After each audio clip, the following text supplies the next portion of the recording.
Müasir dövrümüzdə azyaşlı uşaqların ekran qarşısında uzun müddət vaxt keçirdikləri acı bir həqiqətdir. Valideynlər çox vaxt autizmlə uzun müddət ekran qarşısında qalmağın yaratdığı əlamətləri qarışdırırlar. Autizm və ekran məruzluğu arasında fərq nədir?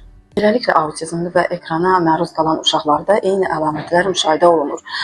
Bunlar göz kontaktının, adına reaksiyanın zəif olmasıdır, nitqin ləngiməsidir, diqqət əksikliyidir və tez-tez təkrarlanan davranışlardır. Bu zaman valideynlər uşaqlarında autizm olduğunu düşünə bilərlər. Lakin ekrana məruz qalan uşaqlarda sosial maraq adətən qalır.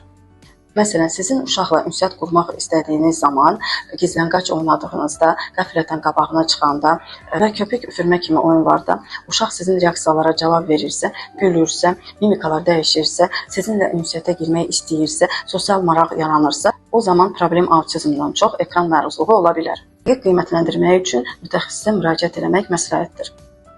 Çalışaq xüsusən azyaşlı uşaqlarımızı ekrandan mümkün qədər uzaq tutaq, üstünlüyü canlı ünsiyyətə verək.